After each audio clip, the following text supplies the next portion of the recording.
The wind at Fort Garrick was a thief. It stole warmth from skin, words from lips, and confidence from all but the most resolute. It scoured the high desert landscape, a relentless abrasive that polished stones and frayed nerves. Sergeant Alara Vance felt it push against her as she stepped out of the transport vehicle, a physical manifestation of the resistance she knew was coming. Her duffel bag was slung over one shoulder, her hard-sided rifle case held firmly in her other hand. She stood for a moment, letting her eyes adjust to the bleached panorama of brown earth and pale blue sky. The air was thin and carried the scent of dust and distant cordite. This was the home of the Advanced Marksmanship Qualification Group, a collection of the military's best shooters, all vying for coveted slots in operational Tier 1 units. They were lions in a den, and she was the new arrival. As she walked toward the low-slung administrative building, the chatter from a group of operators lounging near the entrance ceased. Eyes tracked her, cold, appraising, dismissive. They saw a woman of average height, with a frame that didn't scream raw power. Her dark hair was pulled back in a severe regulation bun. There were no visible tattoos, no swagger in her step, just an economy of motion that they misinterpreted as timidity. "Well, look what the diversity initiative blew in," a thick-necked corporal with Deckard, stitched onto his uniform, grunted, just loud enough for her to hear. His companions chuckled, a low rumble of masculine condescension. Vance didn't break stride. She didn't look at them. Her focus was on the building's entrance, her expression as placid as a mountain lake. A reaction was what they wanted, and she had learned long ago that the most powerful response was often no response at all. Inside, the air was still but no less hostile. Colonel Marcus Thorne stood behind a large metal desk, his posture as rigid as the flagpoles outside. He was a man carved from granite and procedure, with a jaw that looked like it could crack walnuts and eyes that had seen too many failed operations. He glanced at her file on his datapad, then up at her, his gaze lingering for a beat too long. "Sergeant Vance," he said, his voice the gravelly scrape of a boot on concrete. "Welcome to Garrick. I've read your file. Quartermaster Corps, some instructor time. Not the usual pedigree we see out here." "No, sir," Vance replied, her voice even and calm. "Out here we deal in results, not resumes," Thorne continued, leaning forward slightly. "This isn't a training school where you can get by on theory. The wind doesn't care about your test scores. The targets don't care about your service record. The men here have earned their place through demonstrated excellence under fire. They are the tip of the spear. You will be expected to meet that standard. No exceptions. No accommodations. Is that understood?" "Perfectly, sir," she said. He grunted, a sound of profound skepticism. "You'll be assigned to Alpha Squad for the duration of the qualification. Corporal Deckard will show you to the arms room to draw your rifle. Get your gear stowed and be on the line for zeroing at 1400. Don't be late." He dismissed her with a wave of his hand, already turning his attention back to his screen. The message was clear. She was a box to be checked, a problem he had to manage until she inevitably washed out. Deckard, the same corporal from outside, smirked as he led her down the hall. "Colonel's a charmer, ain't he? Just wants to make sure you know what you signed up for. A lot of guys would kill for a slot here." The implication hung in the air. "A lot of men who deserve it more than you." Vance remained silent. In the arms room, a civilian contractor with oil-stained hands slid a brand-new M2010 enhanced sniper rifle across the counter. It was a beautiful and lethal piece of engineering, its chassis a flat desert earth color, the barrel a matte black. Vance took it, her hands moving over the weapon with a familiarity that should have given Deckard pause. She checked the action, felt the crisp break of the trigger on an empty chamber, and examined the optics rail. Her touch was reverent, like a luthier handling a priceless violin. "She's a beauty, huh?" Deckard said, leaning against the counter. 300 Winchester Magnum. Kicks like a mule. "You sure you can handle it?" Vance met his gaze for the first time. Her eyes were a deep, steady gray, and for a fleeting moment, the condescending smirk on Deckard's face faltered. There was a depth there he hadn't expected. But the moment passed. She simply nodded. "I'll manage," she said, her voice quiet. She placed the rifle carefully in its case, her movements deliberate and precise. To Deckard and the others who watched from the doorway, she was just a quiet woman out of her depth, a token assignment in a world of hardened men. They couldn't see the years of discipline etched into her posture, or the lethal calm that resided behind her quiet eyes. They saw a nail that needed to be hammered down, and they were more than happy to provide the hammer. The wind outside howled, a harbinger of the storm to come. The zeroing range was a cauldron of shimmering heat and machismo. The sun beat down, turning the metal rifle rests into branding irons. The air smelled of hot brass and testosterone. Deckard and his squad, a tight-knit group of operators named Ramirez and Gallo, were already on the line, their movements loud and boastful. They sent rounds downrange with practiced ease, their shots punching tight, aggressive groups into the paper targets 100 meters away. Their laughter was sharp, their comments barbed. Colonel Thorne stood on the observation tower, binoculars pressed to his eyes, a silent, judging god. His presence amplified the pressure, turning a simple zeroing exercise into a public performance. He watched his favored shooters with a look of stern approval, their competence reinforcing his worldview. When his gaze fell on Vance, his expression soured. She worked in a bubble of silence. While the others had slammed their rifles onto the rests and started firing immediately, she took her time. She laid out a canvas shooting mat, arranged her ammunition, her logbook, and her wind meter with geometric precision. Every piece of equipment had its place. She attached the scope to the rifle, her fingers moving with the sureness of a surgeon, using a small, calibrated torque wrench to tighten the mount screws to the exact inch-pound specification. "Look at her," Gallo muttered to Ramirez. "Setting up for a tea party." "Probably read that in a book somewhere," Deckard added, loud enough for Vance and anyone else nearby to hear. "Hey, Sergeant, this isn't the library. Point and shoot." Vance ignored him. She settled behind the rifle, her body aligning with the weapon as if it were an extension of her own spine. She took a few dry fires, her finger barely moving as the firing pin clicked home. She was testing the trigger, feeling its break, becoming one with the system. Finally, she chambered a round. The sound of the bolt sliding home was smooth, solid. She exhaled slowly, her world shrinking to the circular image in her scope, the crosshairs steady on the center of the target. The rifle cracked, a sharp, authoritative report. The recoil pushed firmly into her shoulder, a familiar and controlled force. Through the scope, she saw the impact. It was high and to the right, a clean miss of the bullseye. A few snickers rippled down the firing line. She made a careful adjustment to the scope's turrets, noting the clicks in her logbook. Breathe, focus, squeeze. The second shot was closer, but still off. The third, further still. Her group was non-existent. The shots were scattering erratically. Thorne's voice boomed over the range loudspeaker, dripping with impatience. "Vance, what is the problem? That is a brand new weapon system. It should be shooting dimes out of the box. Get it together." Her face remained impassive, but inside, a cold knot of analysis was forming. The rifle felt right. Her form was perfect. The ammunition was from a reliable lot number. The problem was not her. It was the weapon. Something was fundamentally wrong. She continued to fire, not to hit the bullseye but to gather data. Each shot was a question, and the scattered impacts were the answers. The group wasn't just wide. It was inconsistent in its dispersion. It wasn't a simple zeroing issue. It was mechanical. Deckard swaggered over, a smug look plastered on his face. "Having trouble there, Sergeant? Like I said, she's got a bit of a kick. You gotta hold her tight."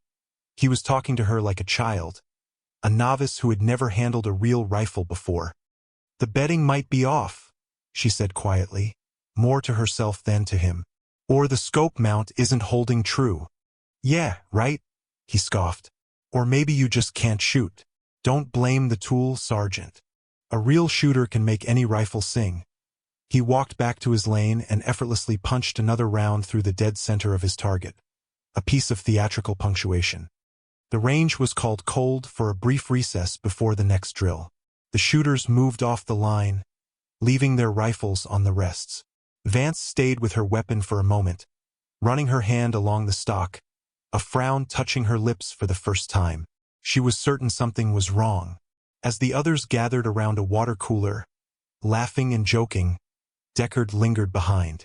He saw his chance when Vance was called over by the range safety officer to sign some paperwork. With a casual glance to ensure no one was watching, he strolled past her firing position. His movements were fluid, practiced. He knelt as if to pick something up, his body shielding the rifle from view of the tower. His hand, holding a small, pocket-sized tool, darted out. A quick, almost imperceptible turn on a critical action screw, hidden beneath the chassis.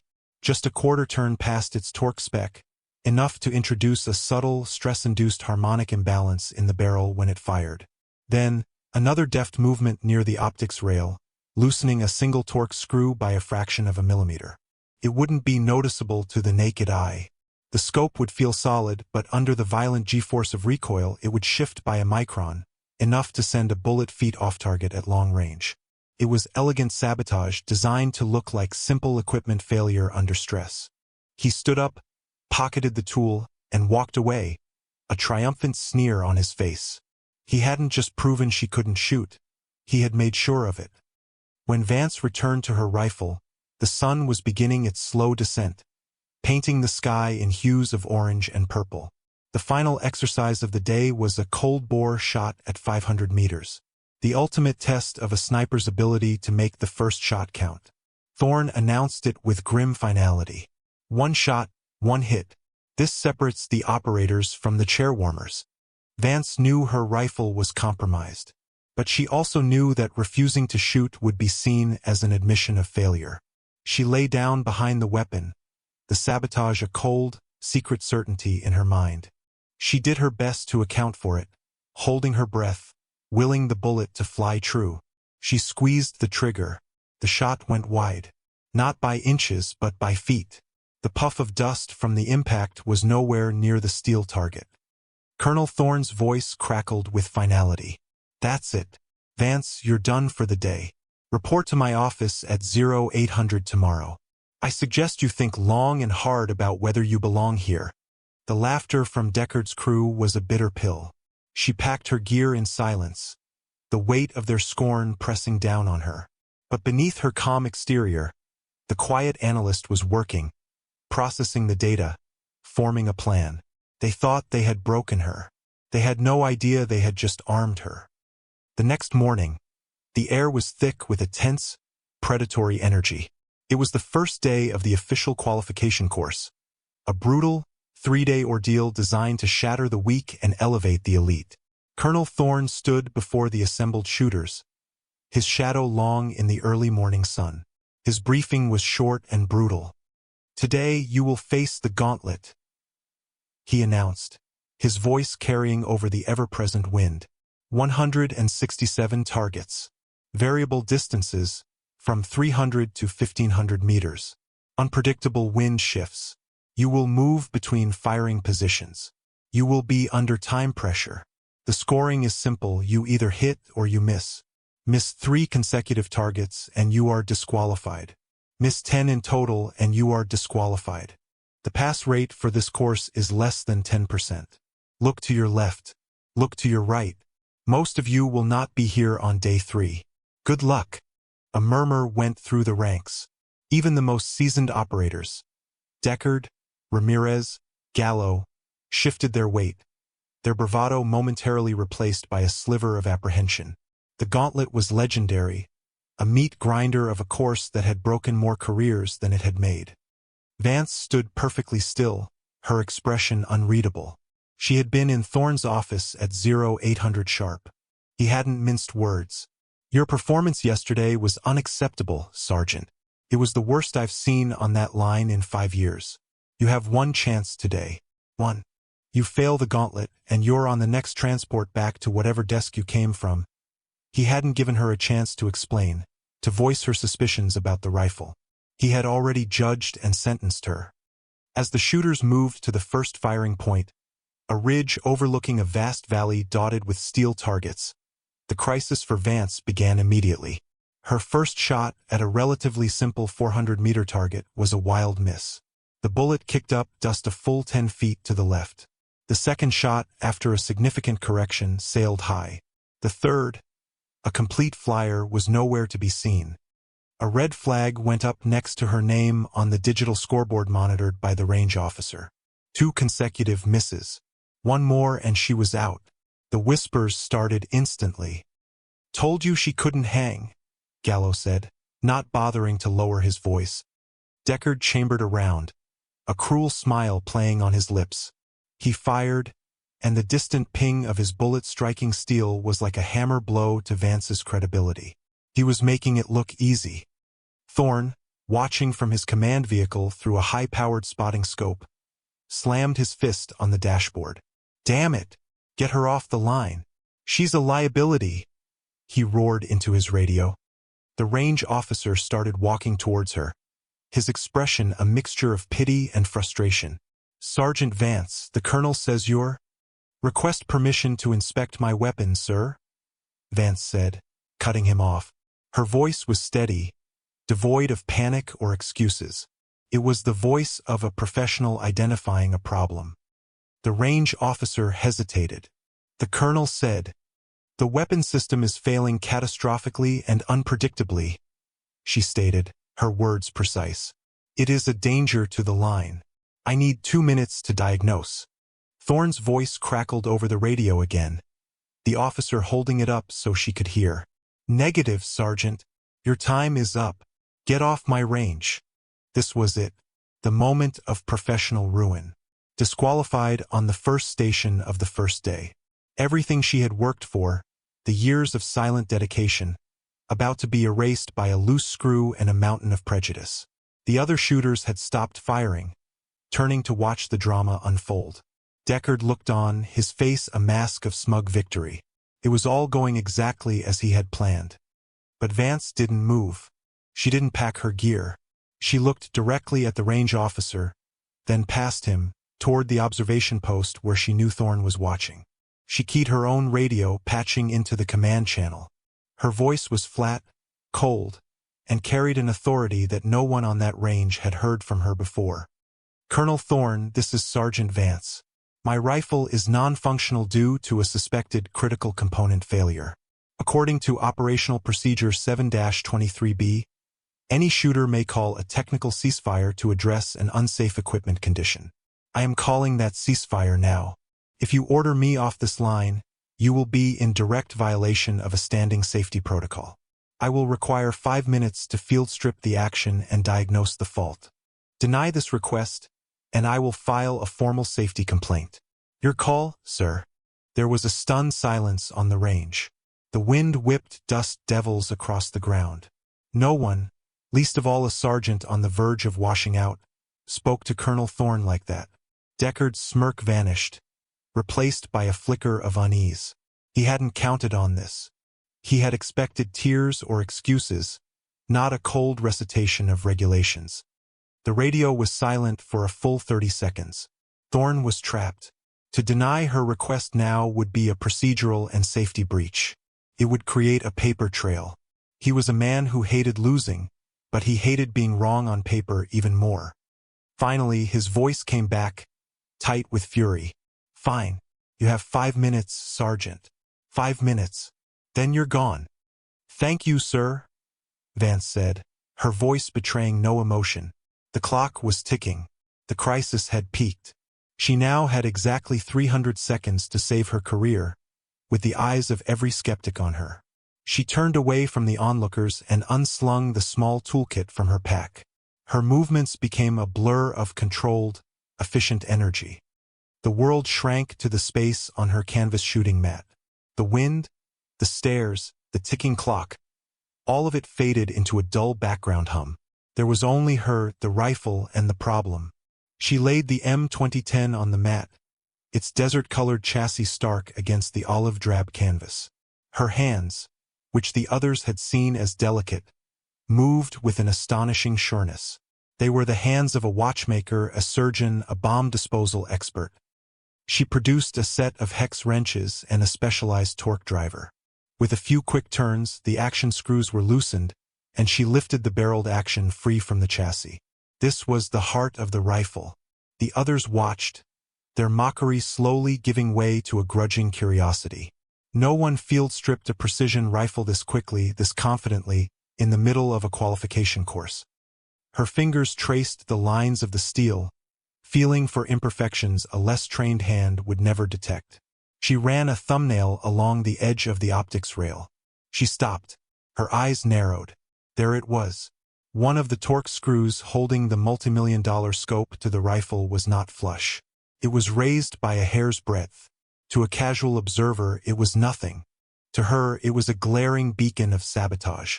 She put her driver on it. It turned with almost no pressure. It was finger-tight at best. Under recoil, the scope would be shifting, however minutely, with every shot. It was the source of her horizontal stringing. She didn't gloat. She didn't look up to cast blame. Her face was a stone mask of concentration. She simply tightened the screw, then systematically checked every other fastener on the rail, ensuring they were torqued to the manufacturer's precise specification of 65 inch-pounds. One problem found. One problem solved. But she wasn't done. The erratic vertical scattering of her shots suggested a different issue. Her gaze shifted to the action itself, where the recoil lug was bedded into the chassis. This interface was critical. Any inconsistency here would turn a sniper rifle into a musket. She pulled a small, powerful LED from her kit and examined the bedding block. And there she saw it. A tiny, metallic sliver, no bigger than a grain of rice, wedged deep in the corner of the recoil lug recess. It was a shim, a deliberately placed piece of metal designed to prevent the action from seating perfectly flat. Each time the rifle fired, the action would shift unpredictably against this foreign object, sending the bullet on a slightly different vertical trajectory. It was insidious, brilliant, and nearly undetectable. Deckard, watching from 20 yards away, felt a cold sweat prickle his skin. He recognized the sliver. It was a piece of a feeler gauge from his own toolkit. He had placed it there himself, convinced it would be dismissed as a random bit of debris or a manufacturing flaw. He never imagined she would find it, not here, not now. Vance took a pair of fine-tipped tweezers from her kit and, with surgical precision, plucked the metal shim from the bedding. She held it between her fingers for a single, pregnant second. She glanced up, her gray eyes sweeping across the firing line, locking onto Deckard's for a fraction of a second. No accusation was made, none was needed. In that single, silent glance, he knew that she knew. His face went pale. She dropped the shim onto the ground and crushed it under her boot heel, grinding it into the dirt. The evidence was gone, but the knowledge remained. She placed the action back into the chassis, the fit now perfect and flush. She tightened the action screws in the correct sequence, using her torque wrench to apply the exact pressure required, creating a perfect, stress-free union between steel and aluminum. The entire diagnostic and repair process had taken her 4 minutes and 12 seconds. She stood up, reassembled the rifle, and settled back into her firing position.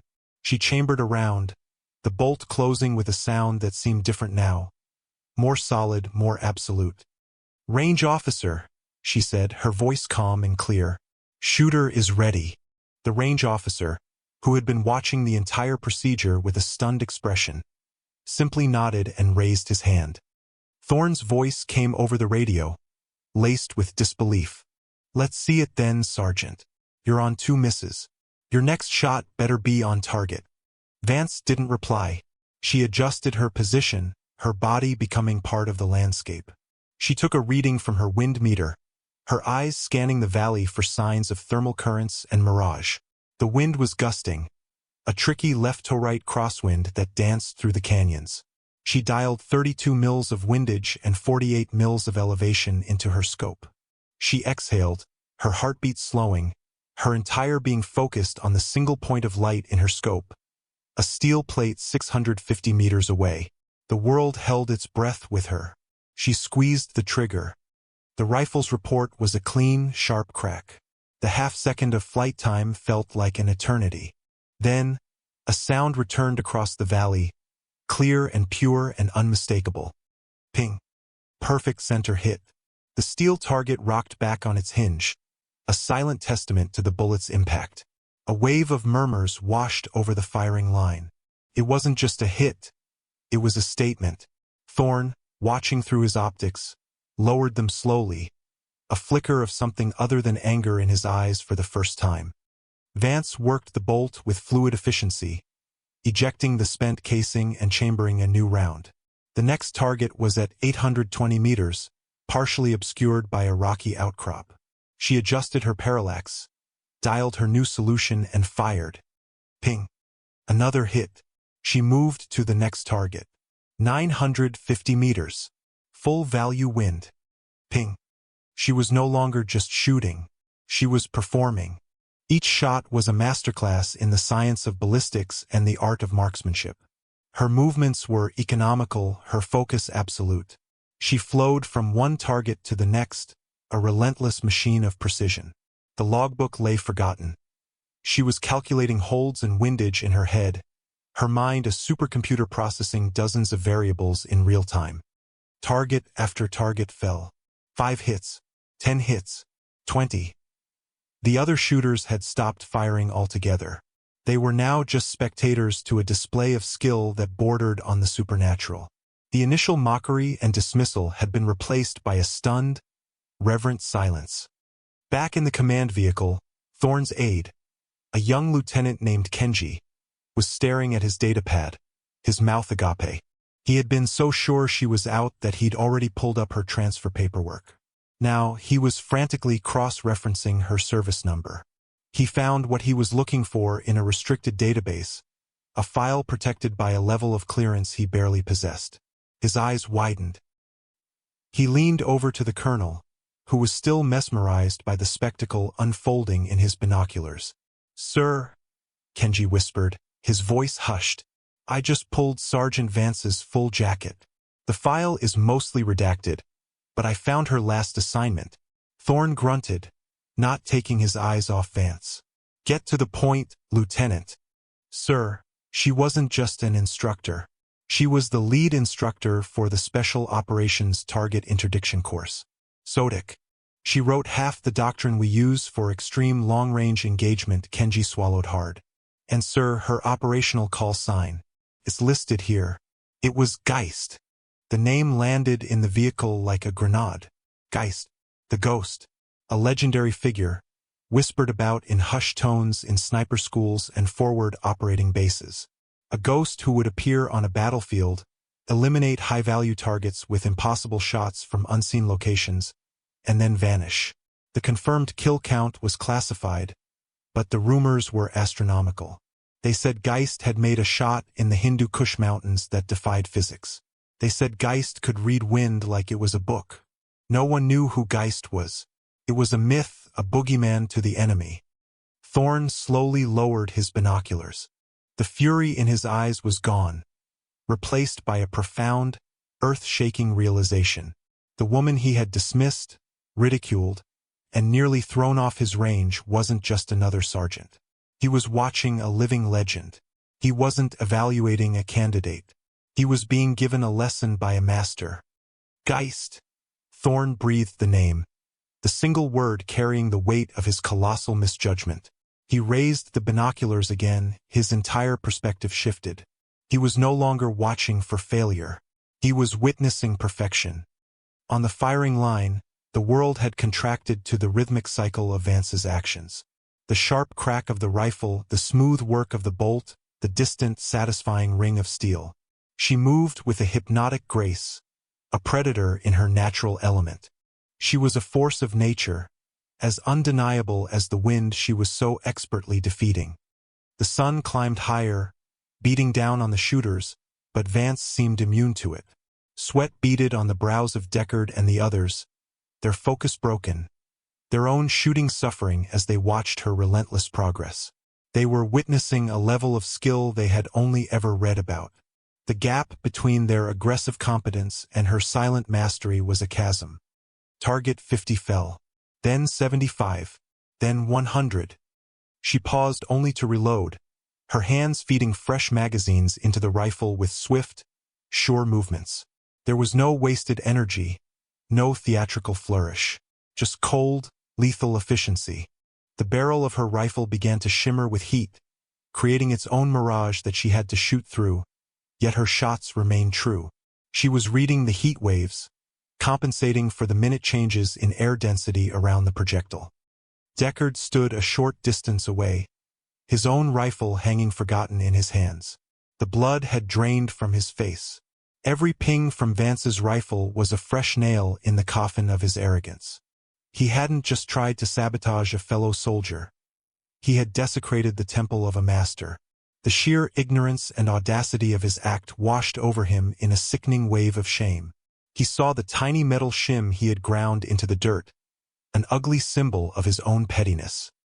He had tried to break her rifle, but all he had done was unleash the warrior within.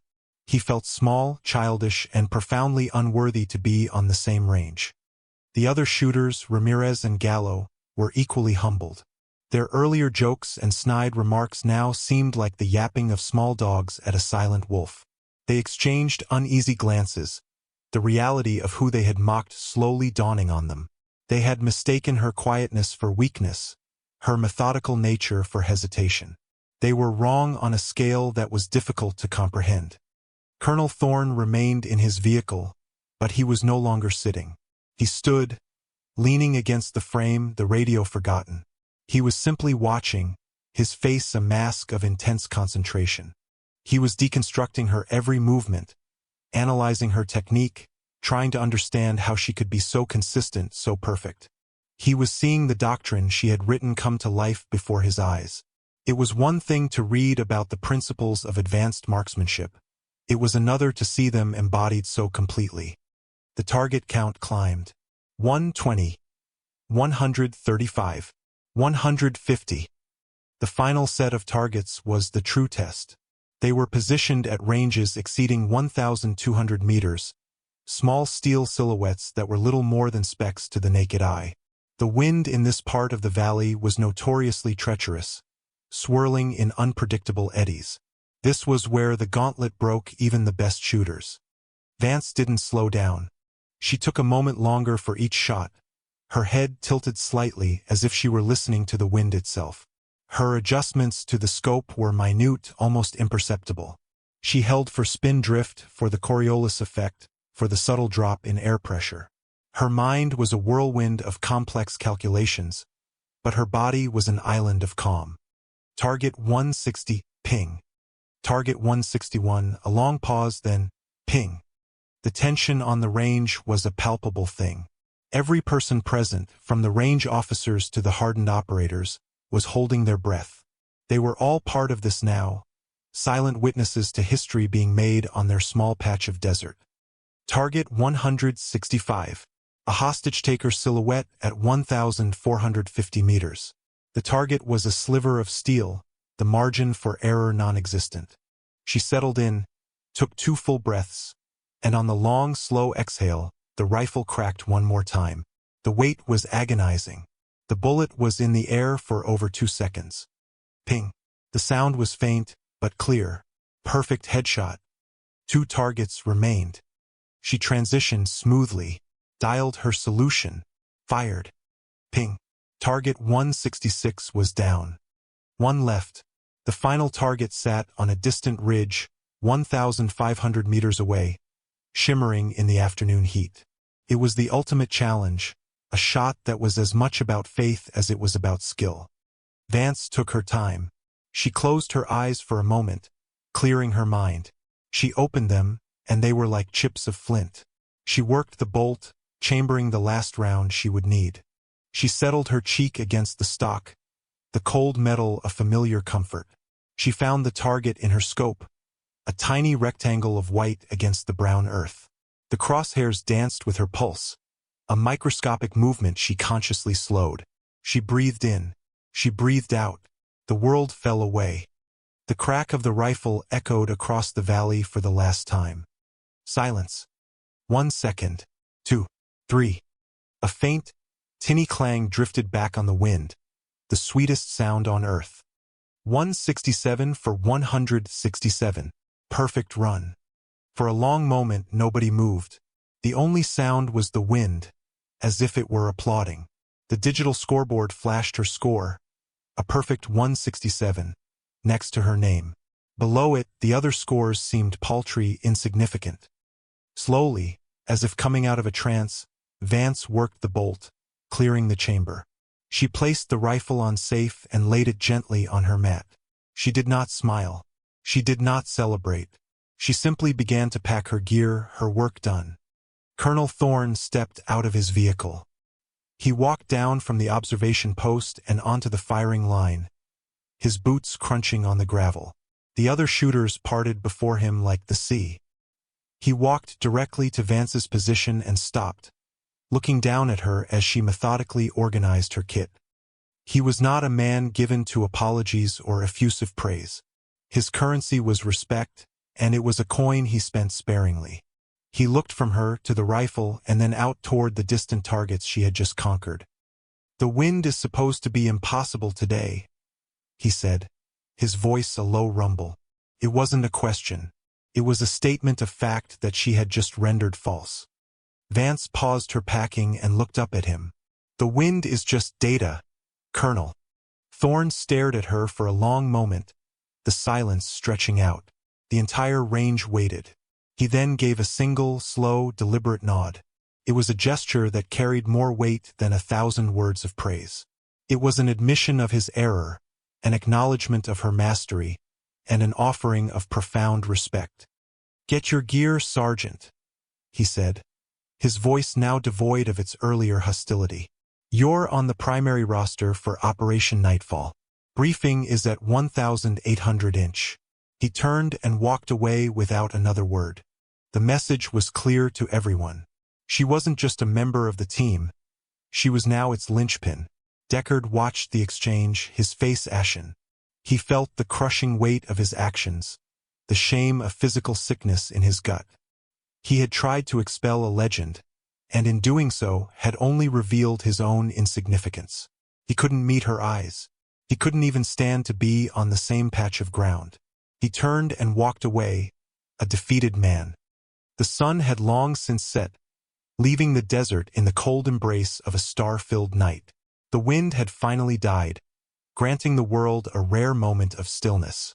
At the far end of the barracks, a single bare bulb illuminated the weapon-cleaning station, casting long, dancing shadows. The air was thick with the sharp, clean scent of CLP and gun oil. Alara Vance was there alone. Her rifle was disassembled on the steel table before her, each component laid out with surgical neatness on an oilcloth. She worked in a focused silence, her hands moving with a slow, ritualistic grace. This was her meditation, her church. The cleaning of the tool was as important as its use. It was an act of respect for the machine and a reassertion of her mastery over it. She cleaned the bolt, wiping away the carbon residue. She pushed a patch through the barrel, watching it emerge gray with fouling, then pushed another and another until it came out pristine white. Each click of a part being reassembled was a small, satisfying sound in the vast quiet of the night. This was where she was most at home, not in the clamor of the range or the tension of a briefing, but here, in the silent communion with her instrument. The rifle that had been violated, then redeemed. A figure emerged from the darkness, moving with a hesitant, shuffling gait. It was Deckard. He stopped at the edge of the pool of light, his hands shoved deep in his pockets, his shoulders slumped. He looked like a man walking to his own execution. He stood there for a full minute, saying nothing, just watching her work. The silence was heavy, filled with everything he couldn't bring himself to say. "I'm sorry. I was wrong. I am ashamed." Vance didn't look up. She didn't acknowledge his presence. She continued her work, her focus absolute. She picked up the trigger group, wiping it down with a soft cloth, her movements fluid and unhurried. Finally, Deckard moved. He stepped forward into the light and placed something on the edge of her cleaning table. It was a brand new, high-grade Borka Tools torque wrench, still in its sealed plastic case. It was the finest, most precise tool of its kind, the type of instrument a master gunsmith would use. It was a silent offering, penance, an apology forged in steel. He didn't speak. He just set it down, his hand trembling slightly. He lingered for a moment, as if hoping for a word, a sign of forgiveness, or even a shout of anger. He received none. Vance continued her reassembly. She picked up the action and prepared to seat it back in the chassis. Her hand moved, passing over the new torque wrench on the table. For the briefest of moments, her fingers hesitated, hovering over the tool for less than a heartbeat. Then, she gave a tiny, almost imperceptible nod, a fractional dip of her chin. It was not forgiveness. It was not acceptance. It was simply acknowledgement, an end to the matter. Deckard saw the gesture. He let out a breath he didn't realize he'd been holding, a shudder running through his frame. He turned and walked back into the darkness, disappearing as silently as he had arrived. Vance finished her work. She seated the action, torqued the screws with her own trusted wrench, and attached the scope. She worked the bolt, feeling the smooth, perfect lockup. The rifle was whole again. Her rifle. She wiped a final light coat of oil onto the barrel, the metal gleaming under the harsh light. Her reflection was a distorted, shadowy figure on its surface. A quiet woman, a sergeant, a ghost, the silent guardian of a lethal craft.